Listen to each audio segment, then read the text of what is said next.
कपोतो अजगरः सिंधु पतंगो मधुकृत गज। गज यानी कि हाथी। दत्त भगवान कहते हैं, हे यदु महाराज, मेरे अगले गुरु हैं वनचर। वन का सबसे बड़ा प्राणी, सबसे बड़ा जीव कौन? हाथी। इसको मैंने अपना गुरु बनाया। बोले आपने इसको गुरु बना करके इससे क्या सीखा? बोले मैंने इसको गुरु बना करके सीखा कि ये इतना शरीर का बड़ा होता है, इसका सर्व अंग बड़ा है। ठाकुर जी ने इसको बड़े बड़े कान दिए, बड़ी बड़ी नाक दी, बड़े बड़े आंख दिए, बड़े हाथ पांव दिए। कभी हाथी का स्पर्श करो तो देखना उसके बाल भी इतने मोटे होते हैं कि हमारे 5-6 बालों का गुच्छा और ज्यादाओं का गुच्छा, उसका एक बाल इतना, सब कुछ उसके पास में वृहद करके भगवान ने उसको दिया है। हाथी से मैंने एक संकेत सीखा, क्या? इतना बड़ा हाथी होता है, पर हाथी को पकड़ करके बंदी बनाने वाला व्यक्ति क्या करता है? बोले दूर से ही नकली हथनी खड़ी कर देता है। एक स्थान पर बहुत सारा गड्ढा करके और वहां पर सूखे पत्ते डाल करके नकली हथनी को ऊपर खड़ा कर देता है। मैंने इससे सीखा, इतना सब कुछ इसको वृहद मिला, इतना बड़ा मिला, पर इसने उसका कुछ सदुपयोग नहीं किया। ये एक बार भी विचार नहीं करता और आकर्षित होता हुआ उस हथनी के पास चला जाता, यह भी नहीं सोचता कि ये नकली है। इतनी जल्दी आकृष्ट हो जाता है, फिर कुछ विचार नहीं करता और उसके पास चला जाता है। वो हथनी तो टूट जाती है, वो गड्ढा होता है, वहां पर गिर जाता है, बंदी बन जाता है, फिर इसको पकड़ करके बंदी गृह में बंद कर दिया जाता है। मैंने हाथी से यह सीखा कि ठाकुर जी ने अगर हमको कुछ वृहद दिया है, कोई कला दी है, बुद्धि दी है, स्वरूप दिया है, कुछ भी हमको प्रदान किया है, उसका सदुपयोग किया जाए। कला गुरुर भग मधुहा, ये अगले गुरु हैं भगवान दत्त के। इनका तात्पर्य क्या है? मधुहा मतलब मधुमक्खी के छत्ते से शहद निकालने वाला व्यक्ति, उसको मधुहा बोलते हैं। दत्त भगवान कहते हैं, मैं एक बार विचरण कर रहा था वन में, तभी मैंने देखा कि एक मधुमक्खी का बहुत विशाल छत्ता। मैंने 4-5 दिन तक उसका दर्शन किया और मैं मन में विचार कर रहा था, ये मधुमक्खी कितना शहद इकट्ठा करती है, कितना मधु इकट्ठा करती है। पर एक दिन मैं उसी मार्ग से निकल रहा था राजन, तभी मैंने देखा कि एक मधुमक्खी के छत्ते को और हाथ में और कई सारे आयुधों के साथ में और उसके पूरे मधु को एक जगह निकाल करके एक व्यक्ति संपूर्ण मधु को लेकर के जा रहा था। यह दृश्य देख करके मेरी वहीं समाधि लगी और मैं मन में विचार करने लगा, इतने बड़े मधुमक्खी के छत्ते को बनाने में कितनी सारी मधु और कितने सारे रस का संचय किया गया। मधुमक्खी ने जा करके हर जगह से रस को लिया। बंधुओं, मधुमक्खी की खास बात यह कि वो हर जगह से रस लेती है, हर जगह से रस लेती है। गंदगी से भी रस ले जाती है, मिट्टी से भी रस ले जाती है, पत्तों से भी रस ले जाती है, पुष्पों से भी रस ले जाती है, सब जगह से रस ले जाती है और जाकर के तब मधु का निर्माण करती है। परंतु राजन, मेरे चित्त में एक भाव आया कि उस मधुमक्खी ने अर्जित किए हुए सब भावों को केवल और केवल संग्रह किया और संग्रह करती गई, उसका उपभोग नहीं किया या उसका दान नहीं किया। इसलिए मैंने क्या देखा कि एक समय आने पर, एक दिन आने पर किसी अन्य व्यक्ति ने बिना किसी अथक प्रयास के उसके संचय किए हुए मधु का हरण कर लिया और वो मधुमक्खी कुछ ना कर पाई।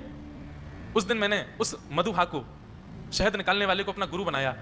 उससे मैंने यह सीखा कि जीवन में किसी भी वस्तु का संग्रह मत करो।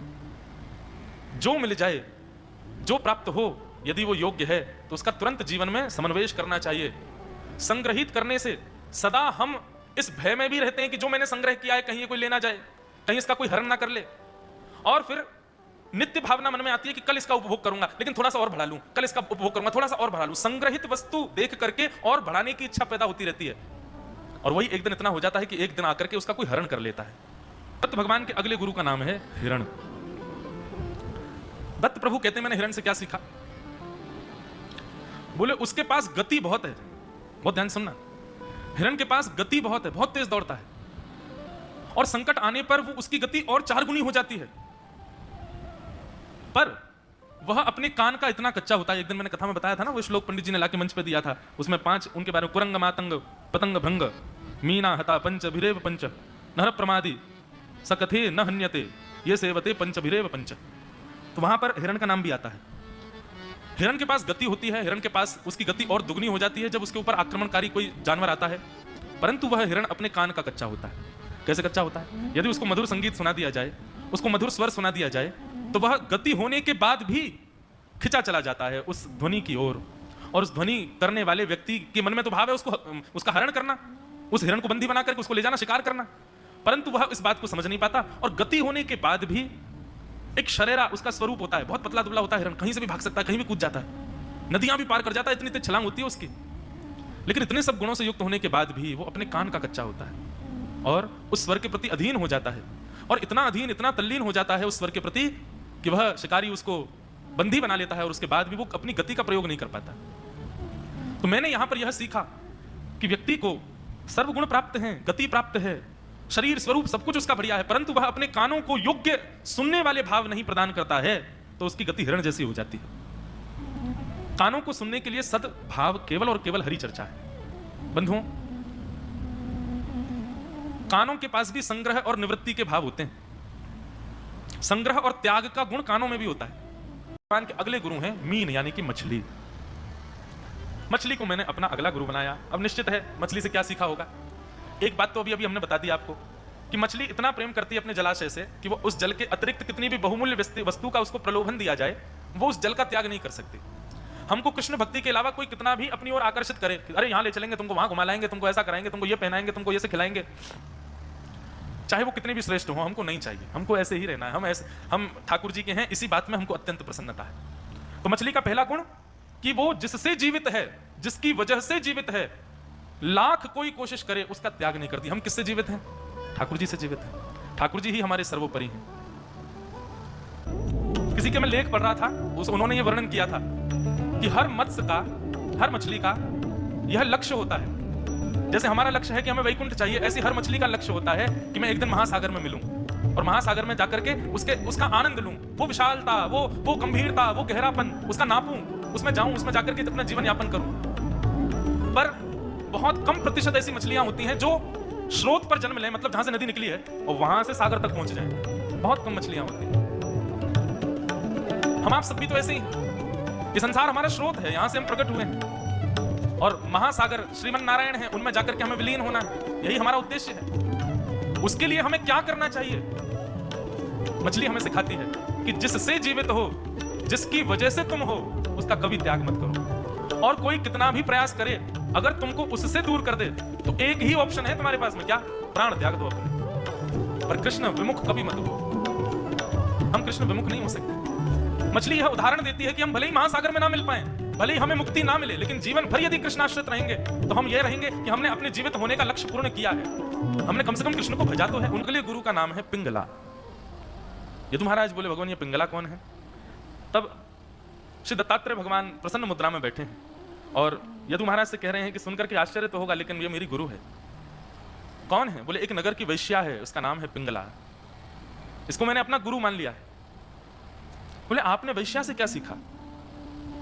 तब श्री दत्तात्रेय भगवान कहते हैं, संसार के विषयी लोगों से जितनी आशाएं रखोगे उतनी निराशा में रहोगे। ये मैंने पिंगला से सीखा। मैंने देखा कि वो सुबह उठती है, स्नान करती है और दर्पण के आगे अपना इतना सुंदर श्रृंगार करती है और श्रृंगार करने के बाद सज करके, सवर करके प्रतीक्षा में बैठ जाती है कि उसका प्रेमी आएगा। उसके प्रेमी जन जो उसके पास आते रहते हैं, उनके लिए सज संवर के तैयार रहती है और पूरा दिन उनकी प्रतीक्षा करती है कि आएंगे आएंगे, अब आएगा, अब आएगा, अब आएगा, मुझे कुछ धन दे जाएगा, मेरे रूप पर आनंदित हो जाएगा। इसी भाव से वो अपना पूर्ण श्रृंगार करके और सज सवर करके बैठती है। पर शाम हो जाती है और उसका कोई प्रेमी नहीं आता। और जब प्रेमी नहीं आता तो वह अपने आप को जब दर्पण में देखती है तो अपने ऊपर बड़ी आत्मग्लानि करती है कि मैं किसके लिए सजती हूं, मैं किसके लिए सवरती हूं। संसार के विषयी लोग जो विषय आसक्त होकर के मेरे पास आते हैं और विषय पूर्ण होने पर मेरे से दूर चले जाते हैं। जब आवश्यकता होती है तब मेरे रूप का दर्शन करते हैं, अनावश्यकता में मेरा त्याग कर देते हैं। ऐसे विषयी लोगों के लिए मैं अपना रूप सजाती हूं, ऐसे विषयी लोगों के लिए मैं रोज तैयार होती हूं, उनके लिए प्रतीक्षा करती हूं।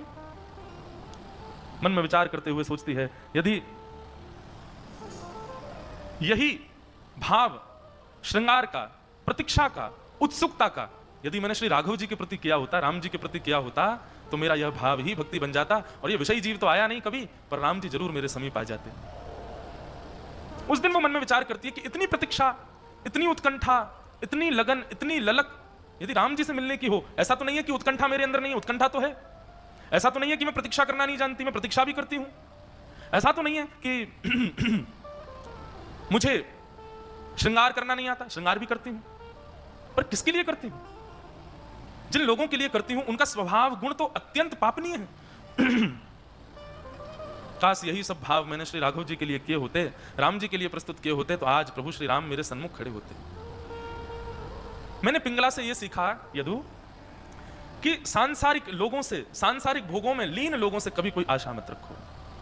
आशा दुख का कारण है, आशा ही परमम दुखम, नैराश्यम ही परम सुखम। किसी से भी आप आशा रखते हैं, किसी से भी आप एक्सपेक्टेशंस रखते हैं, तो निश्चित है आप परेशान होगे, आप दुखी होगे। इसलिए किसी से आशा मत रखो, और विशेष रूप से तो उनसे जो संसार के हैं। संसार के हैं, संसार के हैं मतलब इसका मतलब यह नहीं है बंधुओं कि मैं या आप हम सब संसार के नहीं हैं, हम संसार के ही हैं। कभी किसी से आशा मत रखो, क्योंकि संसार के लोगों से जब आप आशा रखते हैं तो निश्चित है 110% आपकी आशा टूटेगी। और आशा टूटते क्या होगा? आपका हृदय टूटेगा। हृदय टूटते क्या होगा? विचलित हो जाओगे। विचलित होते क्या होगा? फिर जितना आपने पिछले दिनों में, जितना आपने पिछले वर्षों में अपना निर्माण किया, वो एक क्षण में पूरा बिखर जाता है। इसलिए आशा किसी से मत रखो। आशा ही परमम दुखम, नैराश्यम ही परम सुखम। और आशा रखनी है तो गोपाल जी से रखो। अगले जो मेरे गुरु हैं उनका नाम क्या है? कुररोर भक, श्री दत्त भगवान कह रहे हैं। मेरे अगले गुरु का नाम है एक कुरर नाम का पक्षी। बोले वह पक्षी कैसा है? अपनी चोंच में एक मांस के टुकड़े को या कुछ भी खाने की वस्तु को वो लेकर के और आकाश में उड़ रहा था। और जब वह अपने मुख में भोजन के पदार्थ को लेकर के आकाश में उड़ रहा था तो उसके पीछे कितने सारे पक्षी पड़े हुए थे। कोई उसके पंख पर प्रहार कर रहा था, कोई उसके ऊपर जाकर के अपने पंजों से प्रहार कर रहा था। सब उसके ऊपर प्रहार करते हुए जा रहे थे। वो बचता हुआ भाग रहा था। उसने खूब बचाने का प्रयास किया, लेकिन फिर भी उसको कई जख्म आ गए। तभी उसने क्या किया? उड़ते उड़ते उड़ते उड़ते अपनी चोंच खोल करके जो टुकड़ा उसके मुख में था भोजन का, वो उसने छोड़ दिया। और जैसे ही वह वस्तु उसने छोड़ी, जितने पक्षी उसके पीछे भाग रहे थे वो सब भी उसके पीछे भागना छोड़ देते हैं और वो अकेला उड़ने लग जाता है स्वच्छंद आकाश में। उसको कोई पीड़ा नहीं रहती है। दत्त भगवान कहते हैं, यदु मैंने उस पक्षी से सीखा। अब यहां पर दत्त भगवान आपके पीछे पड़ने वाले लोग चाहे वो आपके प्रशंसक हो, चाहे वो आपके निंदक हो, दोनों के लिए कह रहे हैं। आप लोगों में घिरे हुए, चाहे निंदकों में घिरे हुए हो, चाहे प्रशंसकों में घिरे हुए हो, उन सब के लिए यह बात है कि वो तब तक आपके पीछे पड़े हैं जब तक आपने, प्रशंसक कब पीछे पड़ते हैं? जब मुख में आपने कोई आकर्षण करने वाली वस्तु को रखा हो। दत्तात्रेय भगवान कहते हैं, एकांत चाहते हो और चाहते हो कि किसी भी प्रकार से ये पीड़ा तुमको ना दे, क्योंकि प्रशंसक भी आगे चल के निंदक बनेंगे।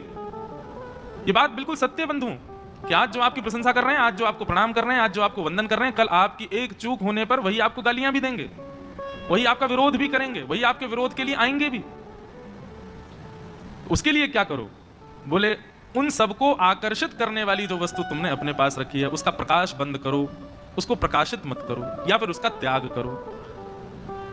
प्रकाश करते हुए चलोगे, सबको दिखेगी तो सब पीछे भागेंगे।